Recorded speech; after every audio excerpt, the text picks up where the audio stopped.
Mr. Ambassador, thank you for coming to Seattle for this interview. Well, thank you for having me.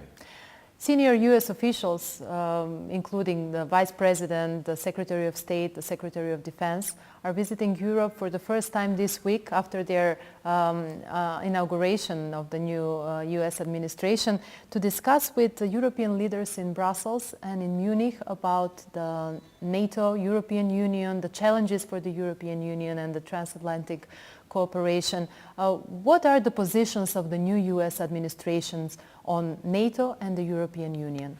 Well, as you say, you're seeing this week in Brussels, in Bonn, in Munich, the President Trump's administration sort of coming in full force, if you will, to Europe to engage with many of our most important partners.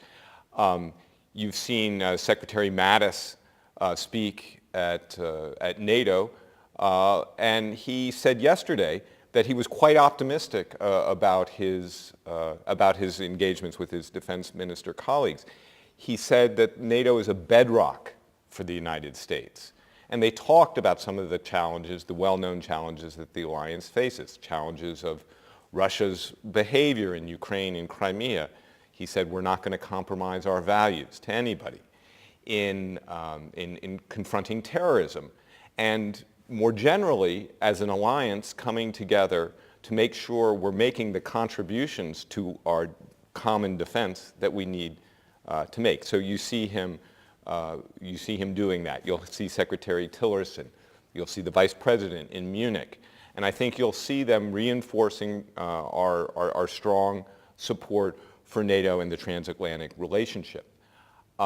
So what does that mean, here? That's what people are looking at. I think the story is that our position, which we've had in the Western Balkans, for Macedonia in particular, of seeking and working towards Macedonia's integration into Euro-Atlantic institutions, is still intact. I'm not surprised by that. That's gone through 20 years, more than 20 years. So I think you're seeing a strong affirmation of our belief in the transatlantic relationship and the need for that relationship to combat the challenges we face, whether it be from issues, as I say, with regard to Russia and its actions in Ukraine and Crimea, but also the threat of terrorism and many other issues. Ambassador, Republican Chris Smith and 5 other members of Congress, as well as Senator Mike Lee, sent inquiries regarding the allegations that you, as the U.S. ambassador in Macedonia and the U.S. Embassy, were influencing the elections in Macedonia by supporting far leftist organizations, media outlets, internet portals. Have you responded to these inquiries? Yes, we have responded to the inquiries. Both of them. Look, congressional oversight of the executive branch is a normal part of our democracy, and we welcome the opportunity to engage with Congress in telling them what we're doing it and giving them the context of why we do it. In the response, we laid out our role, which people here know very well, in the Prigino Agreement of working with the European Union to help bring the parties together to get to the elections you had in December, and now you're at a government formation process. So we laid out all those things. We laid out how our assistance works in the country. What we support is helping build the institutions of a healthy democracy. That includes engagement by citizens in their affairs. And that includes media and other things. So we laid out all of that in our response. Now you're probably going to say, well, why haven't you released the response? Yeah. Well, there's a very simple answer. The Department of State does not publicly release its correspondence with Congress. Sometimes Congress will release it, and that's where, so Senator Lee, for example, has the response, or his letter on his website. So maybe that will come out, but there's nothing particularly new or surprising that you would find in that, and some details about our programs and grants. Well, Ambassador, after the elections here in Macedonia, ВМРО-ДПМН said that they are starting this process of desorosization, the so-called process of desorosization. The party assessed that the Soros organizations, which have often been supported also by US aid, have been working tendenciously to topple the rightist government and to unfairly help SDSM. How do you comment on this? Well, that U.S. aid is working to topple the government is simply not true. So let me tell you what we do support through our grants to, for example, to the Open Society Foundation. They administered a grant on civic engagement. So what does civic engagement mean? It means women in Tetovo working together to improve gender equality in their community, in their municipality. Citizen engagement means youth in Veles or Delchevo working to improve their community, to beautify their city. It means citizens in Vitola addressing the issue of environmental quality, air pollution, in bringing issues to the fore, but also engaging in projects that they can, in their capacity, to do. So that's what we mean by citizen engagement, and that's what our USAID grants are about. They're not about supporting an ideology. They're not about supporting a political party or anything like that. That's not what that's about. It's about creating the conditions for an active, healthy democracy. 2 months after the elections, it seems that the political situation in Macedonia is no less complicated than before the elections. We see that it's very hard to form a new government in Macedonia. You were directly involved in facilitating the process of adoption and implementation of the Pržino 1 and 2 agreements. How do you see the current situation, and do you expect a new government to be formed anytime soon? Well, it's going to be up to 61 members of parliament to decide whether there's a new government or not. So you'd have to ask them that. But my analysis of the situation would be the following. You have, after this process, you had elections on December 11th that had wide participation, that produced very close results between the parties. And so now what you have, this was in fact the closest election I think Macedonia has ever had. You have the task now for moving from election to government.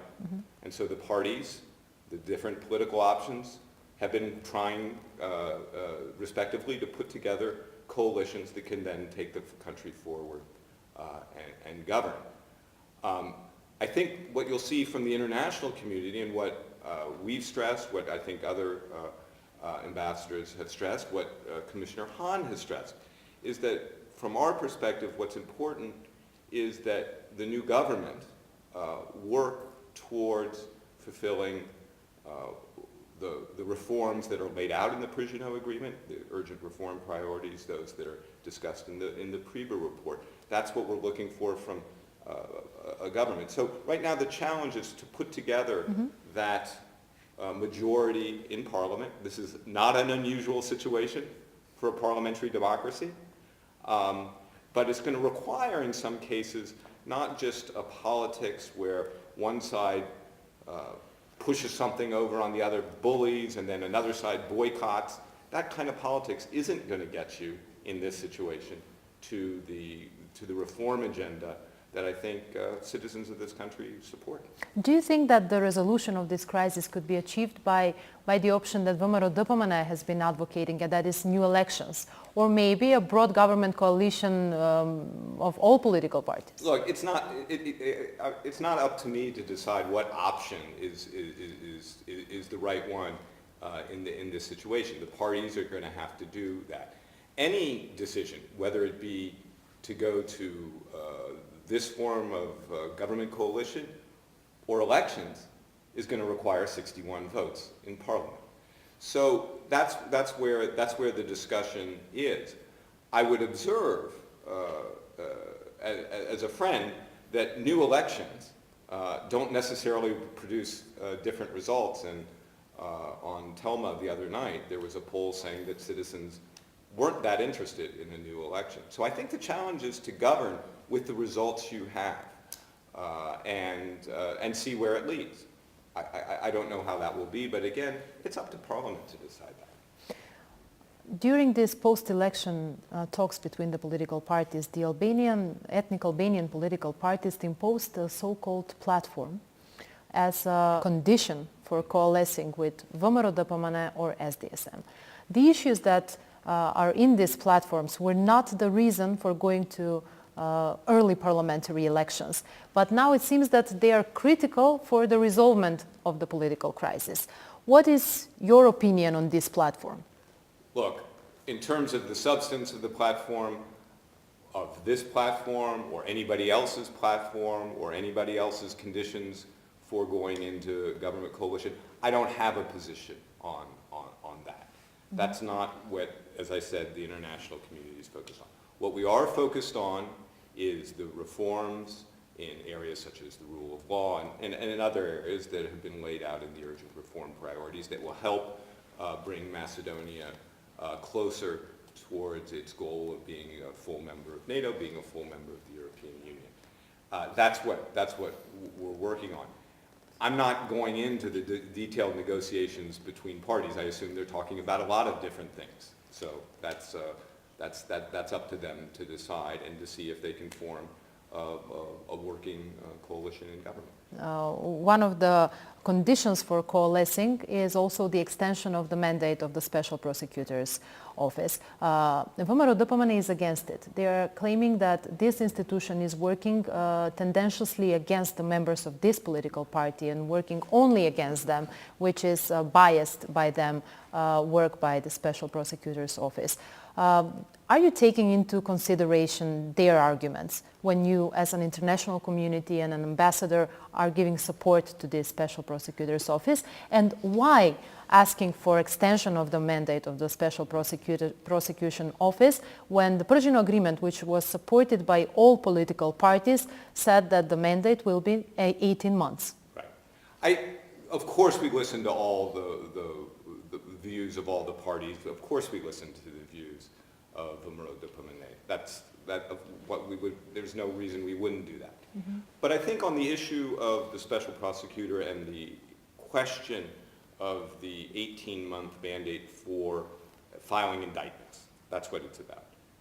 It's important to take a step back and remember what the point of the Special Prosecutor's Office is. It is to establish accountability for the allegedly illegal interception of telephone communications and the content of those communications, what they may or may not reveal. Now, in September of 2015, when this office, was being put together as part of the July agreement, I'm not sure anybody really had a very good grasp of just how much material there was, what that meant in terms of the task of going through it and deciding what needed to be done. Experts from the United States that we've discussed this with, who've sort of seen what the task is, don't believe that you could reasonably get through that material in the time allowed for indictments. So that's one problem. It's simply a matter of volume. The second question is that I do believe that there have been a fair amount of difficulty and indeed some obstructions in terms of the institutions in cooperating with the investigations that are taking place. And so I think it's important at the end to get to the goal of establishing what the facts are, what the facts are not, to not let this process end where everybody gets to go away with false information, rumors, speculations, and it just ends like that. The point is to establish the facts and not let that sort of air of uncertainty reign. That's not going to help the country. Ambassador, thank you for this interview for CITAL. Thank you very much.